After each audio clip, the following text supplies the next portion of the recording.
E a pergunta que eu faço para você nessa noite é: você é escravo de quem? Olha para a pessoa que está do teu lado, faz essa pergunta para ele. Fala assim: você é escravo de quem? Não, por favor, pergunte como um vencedor. Você é escravo de quem? O Giovanni já respondeu: da Giovana. Eu sou escravo da Giovana, pastor. Essa moça abusa de mim todos os dias. Eu chego cansado do salão e ela manda ainda eu fazer faxina na casa, cozinhar para ela, colocar o Davizinho para dormir. E depois de tudo, ela ainda fala para eu ver o Jornal da Globo e contar as notícias para ela. É um escravo.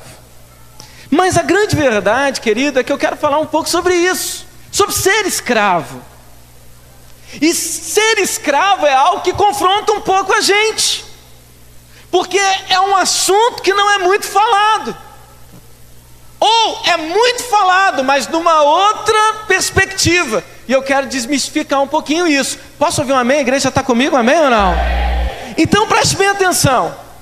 Eu quero começar falando com você sobre algumas coisas, algumas expressões que vão perdendo peso com o passar do tempo. Ou seja, que de tanto você repetir, parece que elas se tornam um pouco sem efeito. Eu costumo muito falar sobre isso. Por exemplo, a primeira vez que eu disse para a pastora Roberta que eu a amava, irmão, ela foi no céu.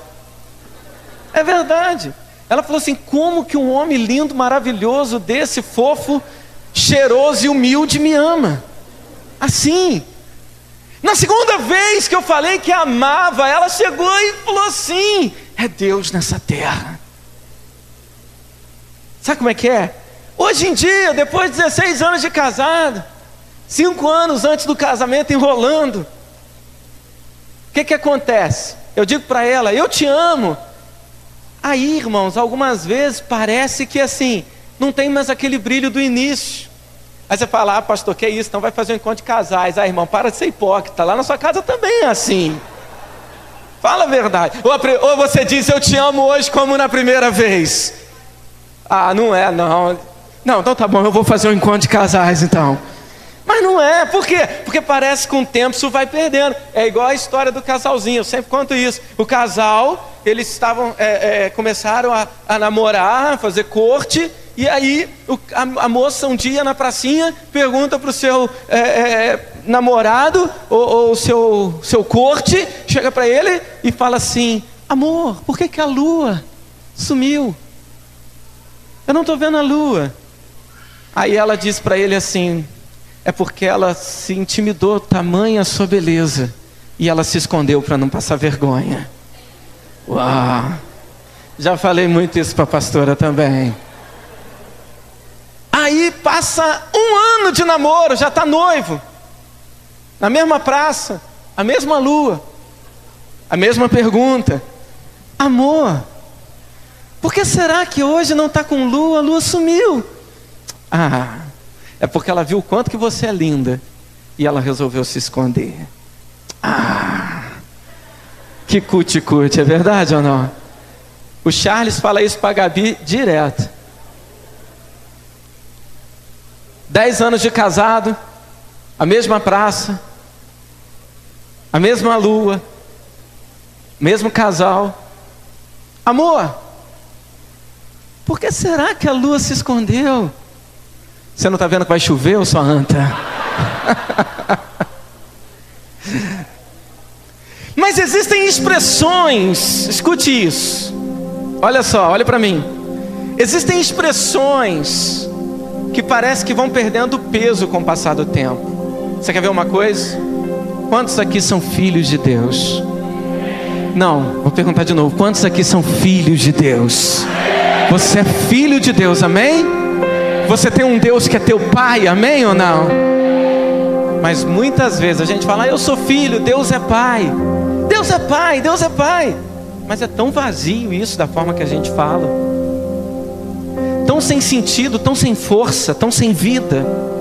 Você quer ver uma outra coisa? Eu preguei esses dias aqui na igreja do prédio da Muqueca. Eu preguei sobre o sangue de Jesus. Por quê? Porque o sangue de Jesus também caiu no populismo, não é verdade? O cara chega hoje qualquer coisa: sangue de Jesus tem poder. Não é verdade? Eu chego para... Deixa eu ver aqui, quem que está sonhando em fazer corte? Gutinho, você já tem corte, meu filho? Não? Ananda? Cadê a Monique? Kelsinho. Eu chego para a mocinha bonita, uma moça linda, e chego para ela um exemplo, e falo assim: olha, presta atenção aqui em mim, presta atenção. Eu chego para a moça e falo assim: olha, eu tenho uma corte para você. Aí ela chega e fala: quem é? Aí eu falo: é o Kelsinho. Aí ela: sangue de Jesus tem poder. Não caiu isso meio... Foi ótimo. Você está contratado, filho. Poxa vida. Então o que acontece, querido? A expressão, ou o sangue de Jesus, a realidade do sangue de Jesus, isso parece que vai perdendo um impacto com o passar do tempo. Por quê? Porque nós vamos falando isso repetidas vezes, e isso vai perdendo a sua essência. Quantos estão entendendo o que eu estou falando? Digam amém. Mas existe um outro termo que está perdendo a sua essência também. É o termo cristão. Quando você chega e diz assim: eu sou um cristão. Há um tempo atrás, isso dizia muita coisa boa a seu respeito. Mas hoje, irmão, tem um monte de gente fazendo um monte de besteira em nome de Cristo. Tem um monte de pessoas aí que não estão dando testemunho nenhum e se autodenominam cristão. Eu quero dizer algo para você. A Bíblia, quando se refere ao povo de Deus, ela se refere ao nome cristão. Na verdade, a primeira vez que o nome cristão foi dado aos crentes foi em Antioquia. E a palavra cristão, na verdade, aparece apenas 3 vezes na Bíblia. E a palavra cristão, eu não sei se você sabe, preste atenção nisso.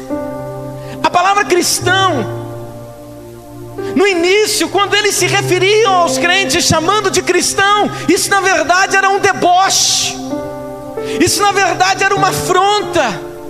Isso era um escárnio. Eles faziam isso para humilhar o crente. Por quê? Porque a palavra cristão, se você for buscar lá nos originais, significa pequeno Cristo, discípulo de Cristo. Só que a Bíblia Sagrada, ela não se refere aos crentes somente como cristão. Se você for dar uma olhada, você vai ver que elas escrevem de várias formas. Por exemplo, noiva. Quem aqui é noiva do Cordeiro? Deixa eu perguntar de novo. Quem aqui é noiva do Cordeiro? Amém? Teve homem que ficou de braço cruzado. Falou assim: pastor, esse negócio de ser noiva aí, ó, você é noiva, filho. No bom sentido. Noiva. A Bíblia também nos chama de estrangeiros, forasteiros.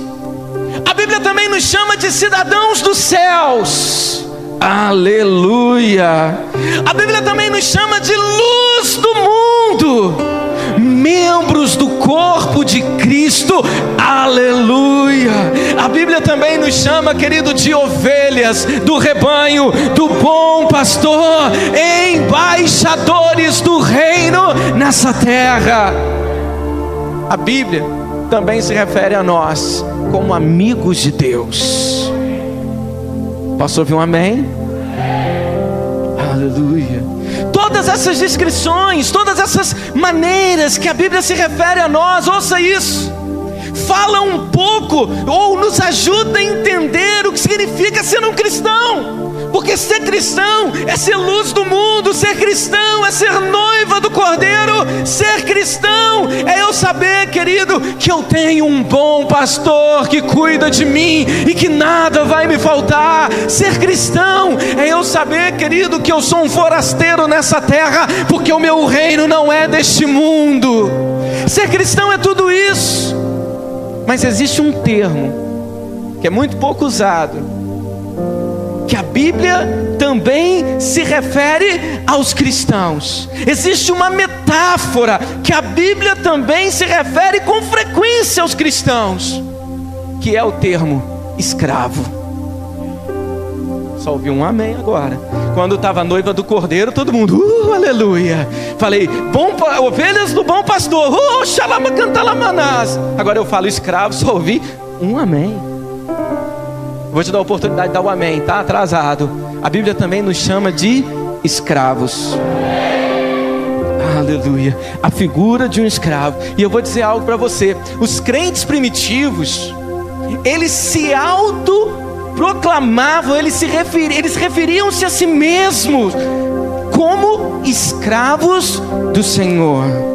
Para eles, ser cristão era ser escravo. Aí você fala, pastor, mas o tema é livres. E o Senhor está falando de ser escravo. Me dá um pouquinho da sua atenção, que a gente vai chegar lá. Para eles então ser um cristão era ser escravo. Assim, ser um cristão no verdadeiro sentido da palavra significa ser um seguidor de Cristo incondicionalmente. Ou seja, não importa as condições, eu sou um escravo de Cristo. Não importa, eu estou com o meu salário em dia, eu sou escravo de Cristo. Eu não estou recebendo salário, eu sou escravo de Cristo. O meu casamento está fluindo, eu sou escravo de Cristo. O meu casamento está em crise, eu sou escravo de Cristo. Está tudo bem, eu sou de Cristo. Está tudo mal, eu sou de Cristo. É seguir incondicionalmente, é seguir independente das circunstâncias. Isso é ser cristão. Sabe, querido, é muito mais do que uma associação superficial.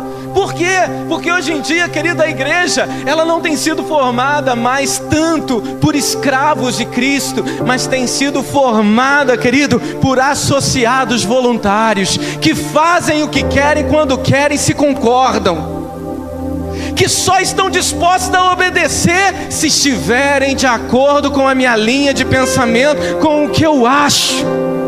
Só que quando você começa a estudar, querida, a característica de um escravo, você vai aprender que uma das primeiras coisas é que um escravo não tem que achar nada. Não tem que achar nada. Paulo, por muitas vezes ele dizia: eu, Paulo, escravo de Cristo. Escravo de Cristo. Só que qual é o grande problema? Ouça o que eu vou te dizer.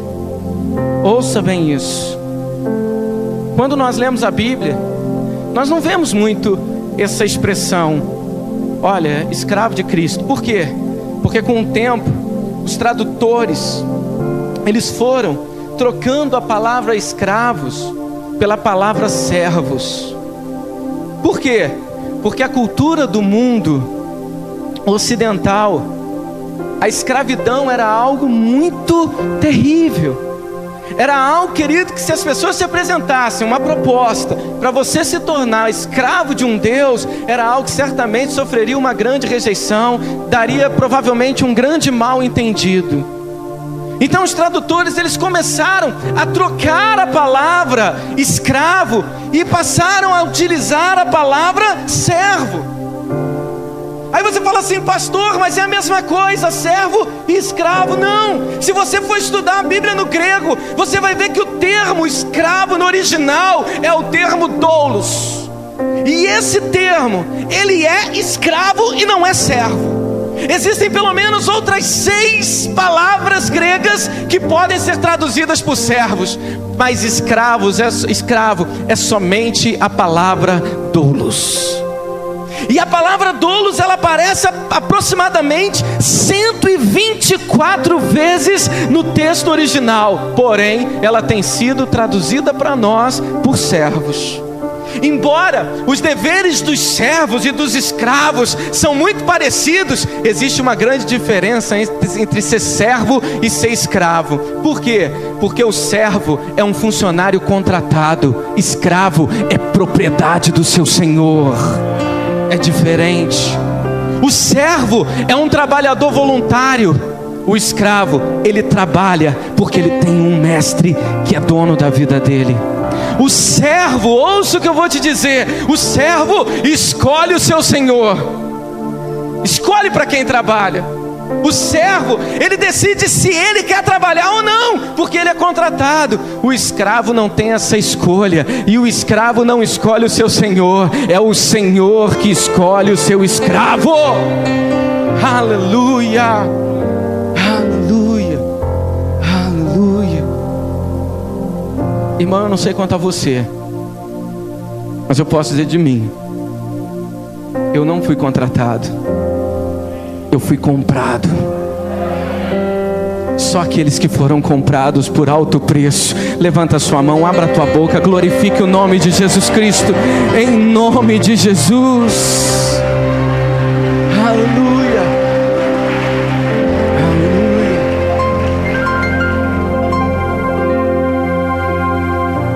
O Evangelho não é um convite para você ser servo.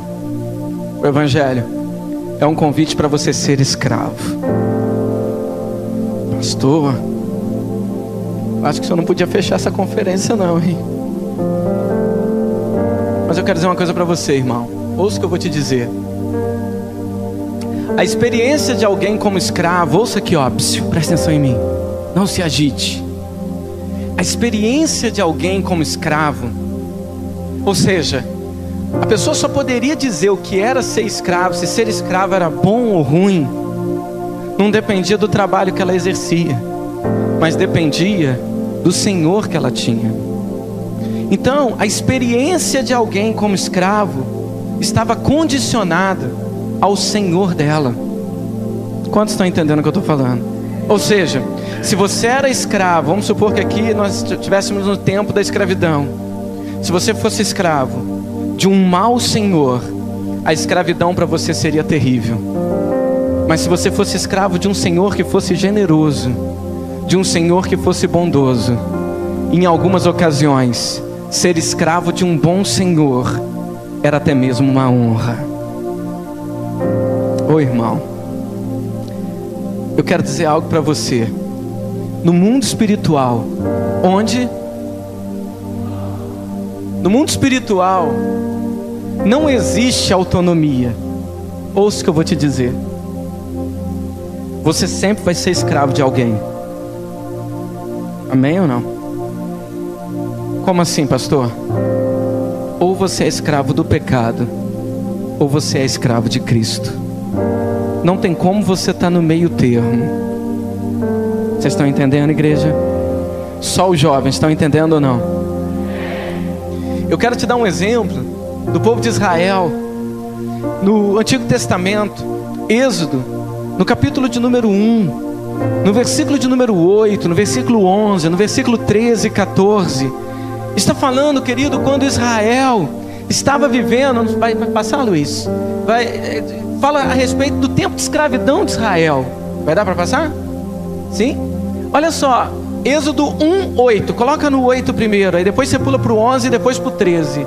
Olha o que diz aqui no versículo de número, capítulo 1, versículo 8, diz assim: então subiu ao trono do Egito um novo rei, que nada sabia sobre José. Versículo 11, olha o que diz assim: estabeleceram, pois, sobre eles, sobre quem? Sobre os israelitas, chefes de trabalhos forçados, para os oprimir, com tarefas pesadas. E assim, os israelitas construíram para Faraó as cidades celeiros de Pitom e Ramsés. Versículo 13, e os sujeitaram a cruel escravidão. Versículo 14, olha o que diz: tornaram-lhes a vida amarga, impondo-lhes a árdua tarefa de preparar o barro e fazer tijolos e executar todo tipo de trabalho agrícola. Em tudo os egípcios os sujeitavam a cruel escravidão. Então a gente vê aqui um exemplo do Antigo Testamento, quando o povo de Israel estava lá no Egito, e eles estavam lá no Egito como o quê, queridos? Eles estavam como escravos. A Bíblia diz, querido, que Faraó sujeitou aquele povo a cruel escravidão. Já vai preparando para mim em Êxodo capítulo 19, versículo 5. O povo estava sendo afligido com cruel escravidão. Eu não sei se você sabe, mas o Egito, querido, aponta para o mundo. Faraó é uma figura de Satanás. E o povo estava escravizado por essa figura. povo estava sofrendo na mão dessa figura. O povo de Israel, querido, estava sendo maltratado. O povo de Israel estava sendo subjugado, forçado a fazer trabalhos pesados. E o povo clamava, o povo chorava, o povo gritava por um libertador. Até que um dia, querido, Deus ouve o clamor daquele povo, levanta Moisés como libertador de Israel. Eu posso ouvir um amém? Aí talvez você pense assim, aí é glória, o povo saiu do Egito e foi uma festa, todo mundo livre. Mas aí você vê Êxodo capítulo 19, versículo 5, olha o que o Senhor diz: agora, se me obedecerem fielmente e guardarem a minha aliança, vocês serão o meu tesouro pessoal dentre todas as nações, embora toda a terra seja minha. Ou seja, Deus estava falando o seguinte: vocês eram de Faraó, mas agora vocês são meus. Amém ou não? Vocês eram escravos de Faraó, mas agora são meus. Por quê? Porque agora eu sou o dono de vocês. Aleluia. Abre aí a sua Bíblia, ou então acompanha aqui no telão, Luiz, para mim, Levítico 25, versículo 55. Levítico 25, 55 diz assim: porque os israelitas são meus. Foi traduzido por servos, mas a palavra é o que? Escravos. Olha o que Deus está dizendo: porque os israelitas são meus escravos, os quais tirei da terra do Egito. Eu sou o Senhor, o Deus de vocês. Deus está dizendo assim: meus filhos, vocês têm duas opções nesse mundo: servir ao diabo, sendo escravo dele, ou ser meus servos, sendo meus escravos. Aí você fala assim: pastor, mas essa palavra é desconfortável, né? Por quê? Porque quando a gente pensa em escravidão, a gente pensa em chibata, a gente pensa em tronco, a gente pensa em tortura, a gente pensa num punhado de coisas desse tipo. Mas eu quero que você me dê um pouquinho mais da sua atenção. Amém ou não? Quando você lê no Antigo Testamento o livro de Juízes, você observa o seguinte: todas as vezes que o povo de Israel se rebelava contra Deus, o que acontecia? Deus permitia que se levantasse uma outra nação, e essa nação vinha, conquistava Israel e fazia deles o quê? Deles o quê? Fazia deles o quê? Escravos. Aí havia sempre um clamor, havia sempre um arrependimento. Então Deus levantava um juiz e libertava aquele povo e dizia: volta para o seu Senhor. Vocês estão entendendo o que eu estou falando? O livro de Juízes, querido, é um ensinamento profundo sobre isso. Por quê? Porque no livro de Juízes mostra claramente que você tem duas opções. Você só pode ter um Senhor, e você define quem vai ser o Senhor da sua vida. Quantos estão comigo? Digam amém. No Novo Testamento, apóstolo Paulo fala em Romanos capítulo 1, no versículo 1. Coloca aí pra gente, por favor, só para que vocês entendam o que eu estou dizendo. Eu não vou ler todos os textos, porque senão vai ficar pesado e vai passar muito da hora. Mas olha como Paulo se apresentava: Paulo, doulos de Cristo.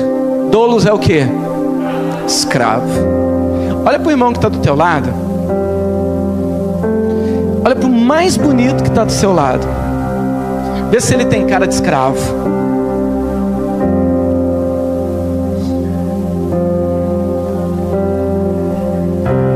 Irmão, tem gente que não olhou para o lado.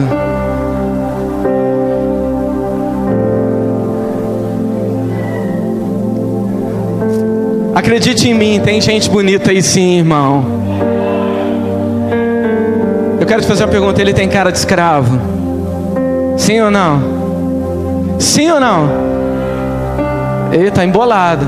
Deixa eu fazer a pergunta, olha de novo para cá, olha para mim. Esse irmão bonito que está do seu lado, ele tem cara de escravo, sim ou não? Sim. Aleluia. Se não tiver, é complicado, irmão. Então Paulo, ele se apresentava como sendo o quê? Escravo. Ele dizia: eu sou escravo de Jesus Cristo. Tiago capítulo 1, versículo 1, Luiz, põe para mim. O apóstolo Tiago, irmão do Senhor Jesus, olha como que ele se apresentava. Tiago 1:1 diz assim: olha, Tiago, doulos ou escravo de Deus e do Senhor Jesus Cristo, as 12 tribos. Então Tiago, o irmão do Senhor Jesus, ele se apresentava como sendo o quê? Escravo. O Lucas, pastor Lucas, irmão, ele preparou a cama para mim. Ele falou, ó, livres serviu. Ah, irmão, você merece um jantar só por causa dessa revelação. Não foi carne nem sangue que te revelou, foi só para filho amado, é verdade. Então você vê que Tiago, ele se apresentava como escravo do Senhor Jesus. O apóstolo Pedro, 2 Pedro, capítulo 1, versículo 1, vamos ver como que ele se apresentava. 2 Pedro 1:1. Simão Pedro, o quê? Não, eu não estou ouvindo. Simão Pedro o quê? Escravo e apóstolo de Jesus Cristo. Judas, versículo 1, não é o Judas Iscariotes, irmão, é o outro Judas. Judas 1, coloca aí para mim, Luiz, por favor. Judas 1. Judas, como que ele se apresentava? Escravo de Jesus. Amém ou não? Amém ou não? O apóstolo João, Apocalipse 1:1. Vamos ver como que João se apresentava. Apocalipse 1:1. Revelação de Jesus Cristo que Deus lhe deu para mostrar aos seus escravos o que em breve há de acontecer. Ele enviou o seu anjo para torná-la conhecida ao seu escravo João. Eu quero fazer uma pergunta aqui. Quantos escravos do Senhor Jesus nós temos nessa noite? Digam amém. Não, não, não, só os escravos aí, façam barulho para Jesus Cristo. Aleluia! Aleluia! Qual é o problema? A gente hoje tem resistência com essa palavra. A gente não chega e diz assim, olha, eu sou um escravo de Cristo. Você fala isso, Charles? Quando você se apresentou para o pai da Gabi, você chegou lá para o Manel, meu primo, e disse assim, senhor Manel, aqui quem vos fala é Charleano, escravo de Cristo. Imagina? Imagina? Foi assim que você se apresentou lá para o pai da Giovana, Giovanni? Chegou lá e falou assim, eu sou o Giovanni, escravo de Cristo. Por quê? Porque nós ficamos incomodados com esse termo. É verdade ou não? Olha para mim, psiu. Ei, porque você está acostumado e eu estou acostumado a gente ouvir, não, nós somos filhos. Somos filhos, irmão, sim ou não? Somos. Mas a Bíblia também se refere a nós como escravos. Agora, se a gente for trazer isso para o lado pessoal, ouça bem, eu quero que você entenda algo aqui. Existem pelo menos 4 paralelos entre o cristianismo bíblico e a escravidão do primeiro século. Primeira coisa, um escravo, ele era propriedade exclusiva do seu senhor. Então diga comigo assim, um escravo era propriedade exclusiva do seu senhor. Ou seja, a lei romana, ouça isso, ela considerava os escravos como propriedade em absoluto controle de um dono. Ou seja, o escravo não podia fazer o que queria. O escravo, ele não trabalhava quando dava vontade. O escravo, ele não servia se ele tivesse de acordo com os ideais do seu senhor. Não, o escravo, ele não tinha esse direito de escolha. Ele era propriedade de alguém, porque alguém havia pagado o preço para comprá-lo. Só que hoje na igreja, querido, isso não entra na cabeça. Por quê? Os irmãos trabalham quando querem, os irmãos dão dízimo quando querem, os irmãos dirigem célula quando querem, se quiserem, os irmãos pregam quando querem, só fazem quando querem. Por quê? Porque essa é a mentalidade do servo contratado, voluntário. Mas eu quero dizer uma coisa para você: Deus está levantando no dia de hoje uma geração de jovens que tem entendido o que é ser escravo de Cristo. Aleluia. Então ser escravo era ser propriedade exclusiva. Os servos eram contratados assim como os empregados, mas um escravo, querido, ele não tinha escolhas. Eu não sei quanto a você aí, pastor Lucas, pastor Marquinho, pastora Marlene, eu não sei. De repente, talvez seja um privilégio só meu aqui no prédio da Muqueca, de eu chegar de repente para o irmão e falar: irmão, eu preciso que você faça isso assim, assim, assado. Ah, pastor, o negócio é o seguinte, essa não é minha área não. Não é minha área. Irmão, o negócio é o seguinte: nós precisamos fazer um almoço, levantar recursos, precisamos pagar as contas da igreja. Ah, pastor, poxa, trabalhei até tarde, sexta, acordar cedo, sábado para vender quentinha.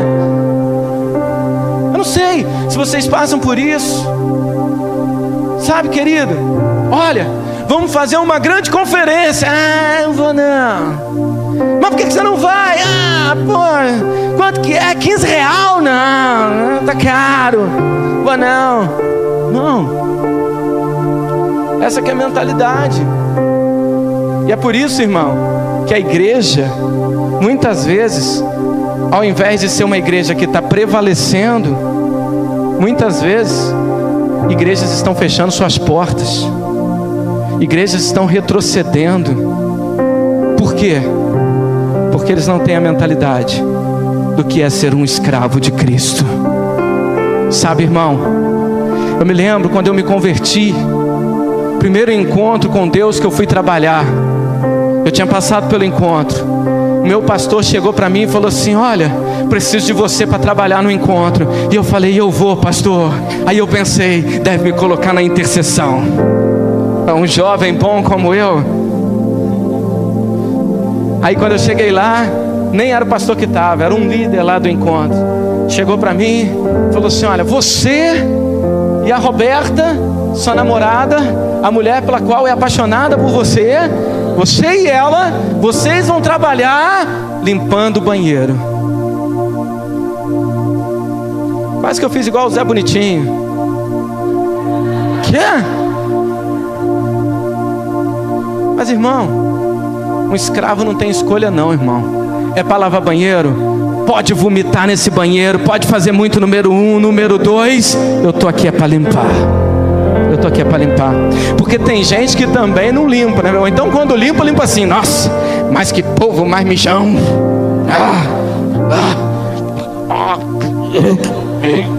Irmão, tu é escravo. Você está entendendo o que eu estou falando? O quê? Trabalhar com criança, credo, aquela criança babou em cima de mim, alguém me salve, ele vomitou. Tu é escravo, irmão. O escravo, ele não escolhe com quem vai trabalhar não. O escravo, ele tem um dono, e é o dono que decide o que ele vai fazer, onde ele vai ficar, a hora do trabalho dele é o dono. Pode aplaudir ao Senhor.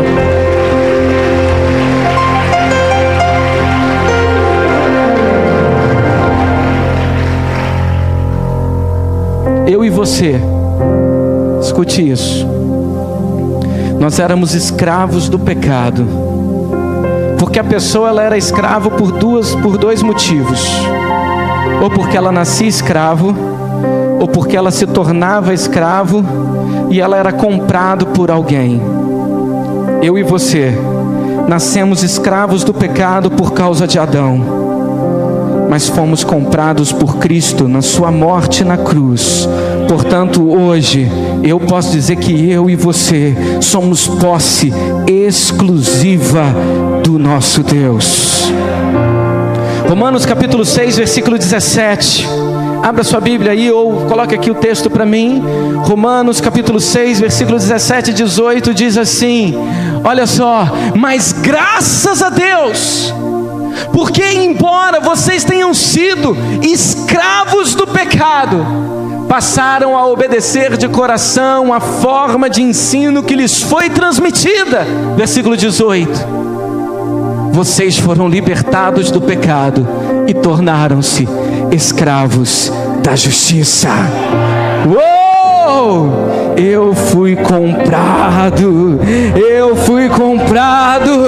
pagaram preço por mim.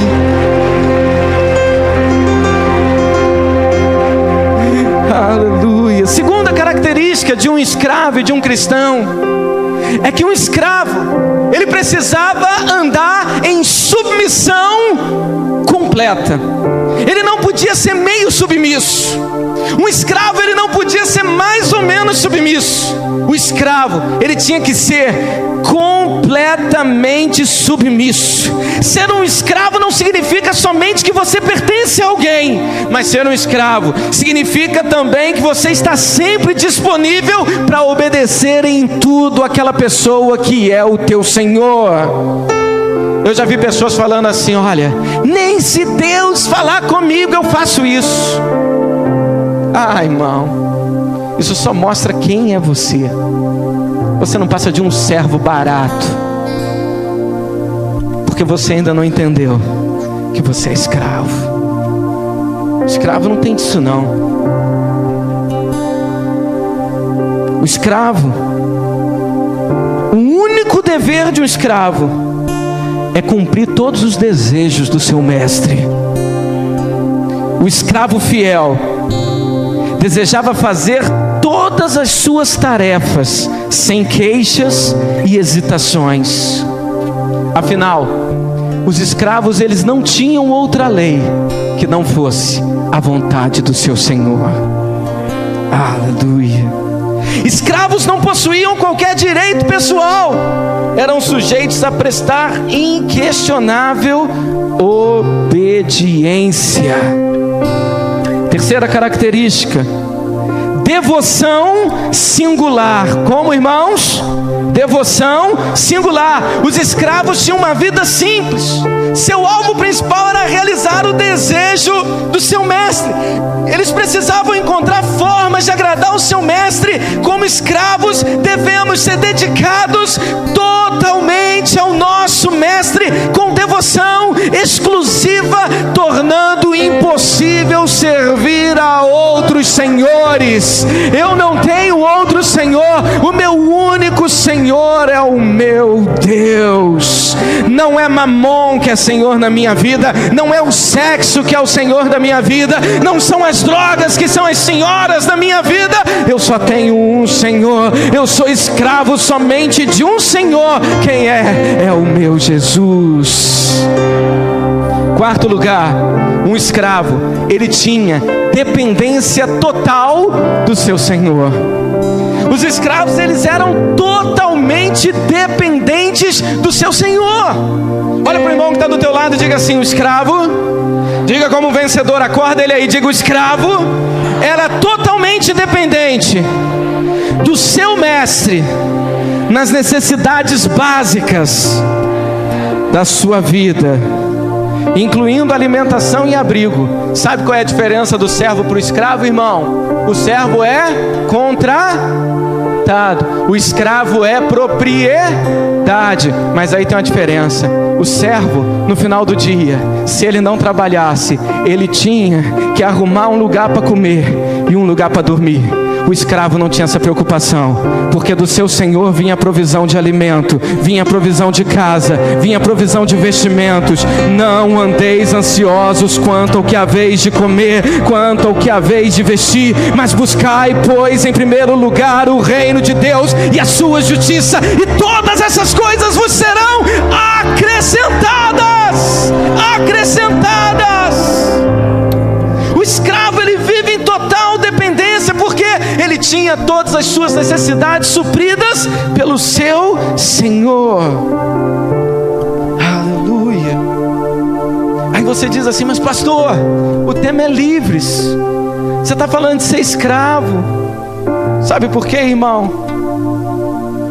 Porque a palavra de Deus ensina para nós que a verdadeira liberdade só vem nas nossas vidas quando nos tornamos escravos de Cristo. A verdadeira libertação acontece quando nos tornamos escravos de Cristo. Por quê, irmão? Eu sou escravo de Cristo, não sou mais escravo do pecado. As pessoas do mundo, elas se acham livres, viu? Elas se acham. Mas a minha pergunta é: será que são? Será que são?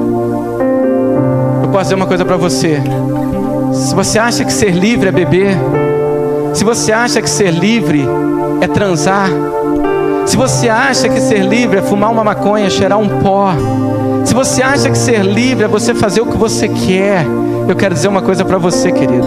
A verdadeira liberdade está em eu ver a bebida e eu olho para ela e digo: bebo se quiser, não quero, então não bebo. Isso é liberdade. Por quê? Porque as pessoas do mundo estão com um copo de cerveja em cima das suas cabeças, estão com cigarro de maconha em cima das suas cabeças, estão com dinheiro em cima das suas cabeças, estão com sexo em cima de suas cabeças, mas aqueles que são escravos de Cristo têm todas essas coisas debaixo dos seus pés. Por quê? Porque eu faço se eu quiser. Eu tô ali, a bebida tá aqui, a maconha tá aqui, a cocaína tá ali, o adultério, a prostituição, a fornicação, a mentira, a fofoca, a rebelião, a calúnia, tá tudo aí, e eu vejo todas essas coisas, e como um escravo livre, eu decido: não faço, isso não me domina, isso não pertence à minha vida. E você só consegue essa liberdade em Cristo. Só em Cristo é que nós somos verdadeiramente livres. Eu não sei quanto a você, querido. Existem muitas pessoas que são felizes por ser escravo do pecado. Eu sou feliz porque eu sou escravo da justiça. Aleluia, aleluia, aleluia. E você fala assim: pastor,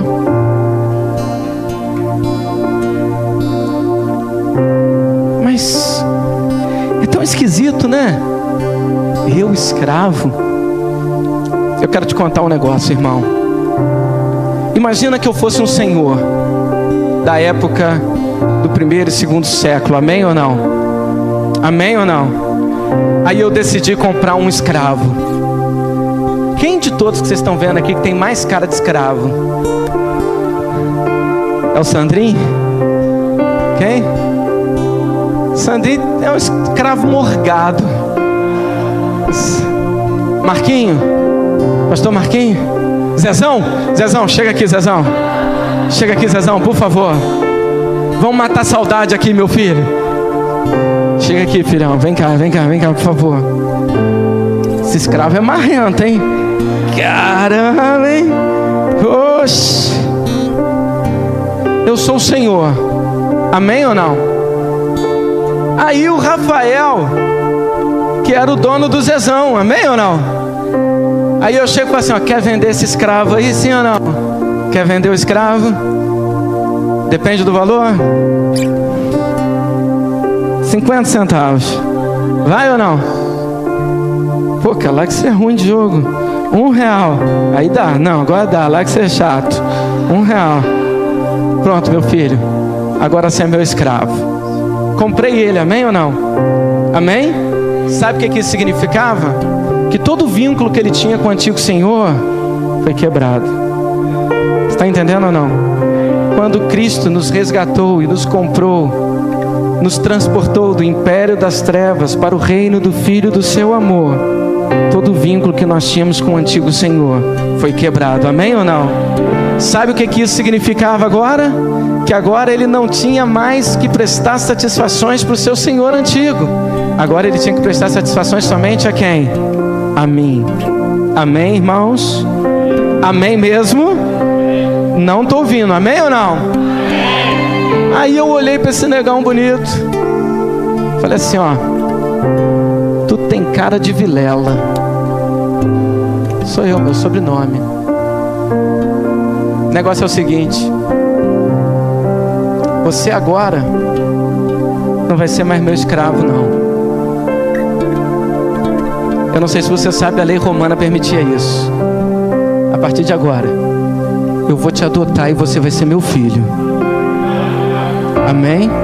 Quer ser meu filho ou quer ser meu escravo? Filho. Amém. Então a lei me dava base para eu adotar esse negão. Bonito. Você está entendendo ou não? Sabe o que isso significava?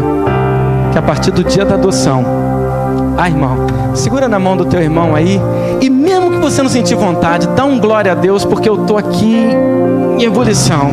Na hora que eu falar, calma, vamos ensaiar. Isso significava algumas coisas. Primeiro, se ele tinha alguma dívida, a partir desse momento, ele é meu filho, ele não tem mais dívida nenhuma, está tudo pago. Amém? Segunda coisa, ele já chegava na família e o direito de filho não era progressivo. Ele não iria só adquirir todos os direitos de um filho legítimo com o passar do tempo. Imediatamente ele gozava de todos os direitos de um filho. Amém ou não? Agora posso dizer, essa você tem que virar cambalhota. Um filho legítimo poderia até ser deserdado, mas um escravo adotado nunca mais perdia a condição de filho. Nunca mais. Nunca mais. Isso significava que quando o Senhor comprava o escravo e adotava como filho, esse aqui é meu para sempre. Romanos capítulo 8, versículo 15. Porque não recebeste o espírito de escravidão para outra vez estardes em temor, mas recebestes o espírito de adoção, pelo qual clamamos: Abba, Pai! Abba, Pai! Abba! Eu quero encerrar essa mensagem. Obrigado, Walter. Você vai ganhar um Harumaki hoje. Eu quero encerrar essa mensagem dizendo uma história contada por um historiador chamado Eusébio. Eusébio, ele conta a história de um jovem chamado Santos. Como é que era o nome desse jovem? E esse jovem, ele foi preso pelo Império Romano na época do imperador Marco Aurélio. E nessa época, o cristianismo era ilegal. E esse jovem Santos, ele foi intimado a negar sua fé. Quantos estão comigo ainda? Digam amém. Aí chegaram para ele e falaram assim: negue a Cristo. O santo respondia: eu sou cristão. Aí os seus inquisitores perguntavam assim: qual é o teu nome? Eu sou cristão. Como é que é o nome do seu pai? Eu sou cristão. De onde você veio, santo? Eles não sabiam que era santo. De onde você veio? Eu sou cristão. Quantos anos você tem? Eu sou cristão. Olha, meu jovem, você vai ser torturado. Eu sou cristão. Pegaram esses santos, torturaram ele. Isso é história, irmãos. Colocaram ele numa arena pública, num anfiteatro. Fizeram um corredor com homens fortes, com açoites em suas mãos, e falaram: negue a sua fé agora. Eu sou cristão. E quando esse jovem foi passando, ele foi recebendo todo tipo de chibatada, e dos seus lábios só saía uma palavra: eu sou cristão. Pegaram ele, soltaram feras selvagens para atacá-lo, e só se ouvia de sua voz: eu sou cristão.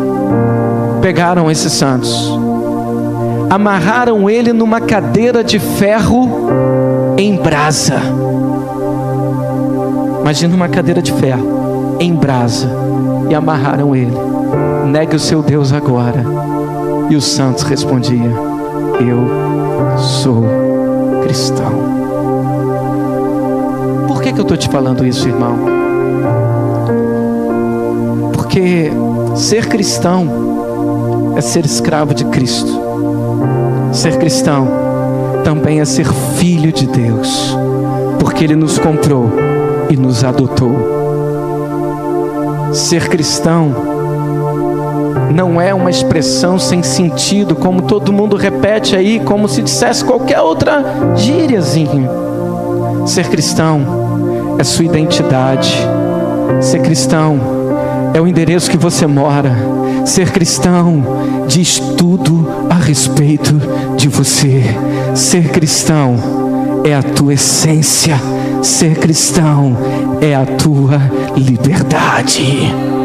Eu queria que você ficasse de pé. Obrigado, Zé. Eu queria que você fechasse seus olhos, em nome de Jesus.